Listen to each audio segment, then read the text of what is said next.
If you were told right now that life was a game, would you play along?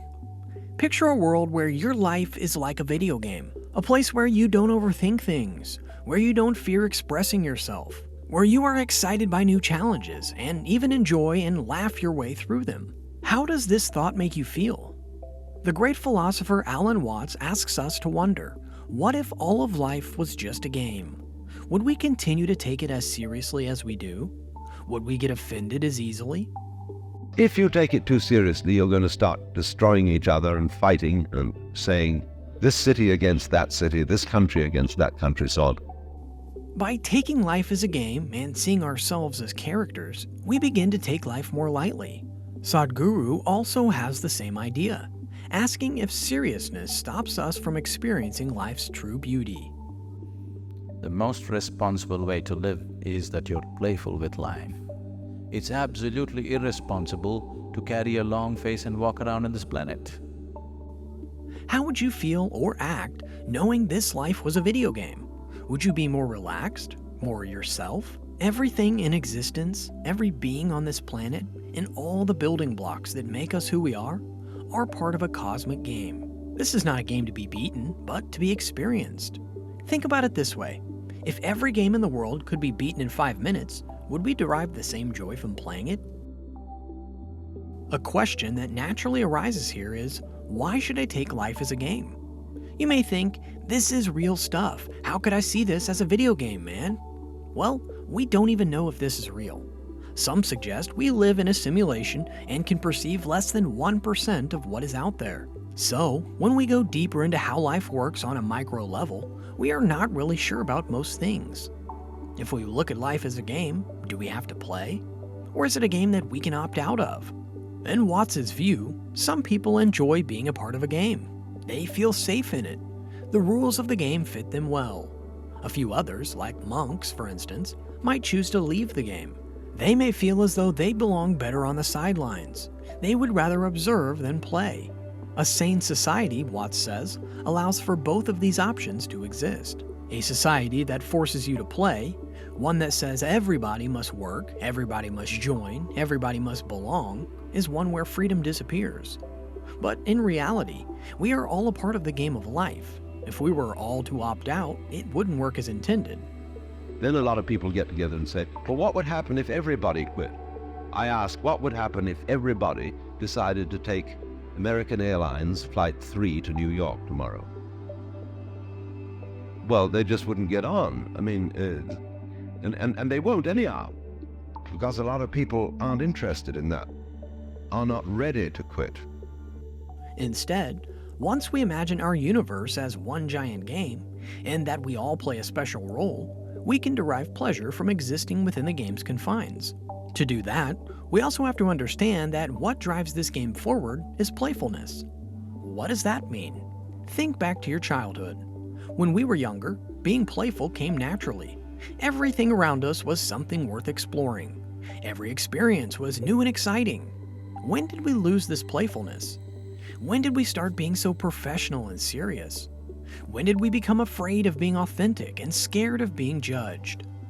We went from playing house to dreading housework, from answering pretend phone calls on our toy phones to yawning our way through meetings. Is it possible to view our current lives with the same childlike playfulness as before? And what would happen if we succeeded in doing so? So being playful is not irresponsibility. Being playful is being very responsible and responsive to life. Only when you're playful, you can do that. When you're serious, the world doesn't exist for you. You and your nonsense. Playing life as a game may even help lessen fear. Say that you, when faced with a challenge at work, decided not to worry about whether or not you would do it perfectly. Instead, you took the task as an opportunity to experience the world in a new way, just like you did when playing your favorite video game. Would that not make the process more enjoyable? And if you did somehow mess up the task, would the consequences be that dire? Would you punish yourself harshly? Or just learn from your mistakes and move along, focusing on enjoying the game and not punishing yourself for messing it up? If you maintain just a few hours of playfulness in a day about what you're doing, you will see even your physical body will start functioning so much better. Your sleep quota will come down. And meditation becomes a natural process for one who is playful. If our lives are a part of a game, and the point of the game is to enjoy it, why is it then that so many of us take life so seriously? Some want to be the best at the game, not because we enjoy playing it, but because we don't want to lose. Or because we're afraid of breaking the rules. In reality, there's no winning or losing in life. We are all going to die anyway, even if we have billions. The real losing is not enjoying our experience or needing something external to make us feel like winners. The real losing is in spending our whole lives chasing, hiding our true selves, not saying what we really think, looking for imagined scenarios to help us feel fulfilled. Instead of feeling tied down or frustrated, what if we decided to lean into it and have fun?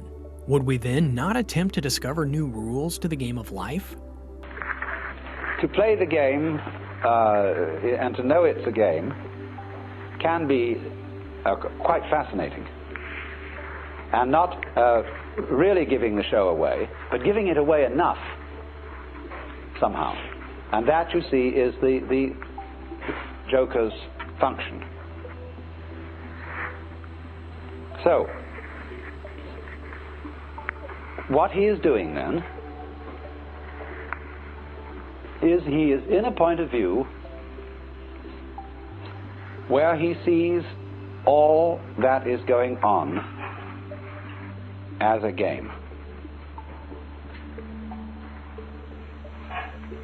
He doesn't take anything seriously.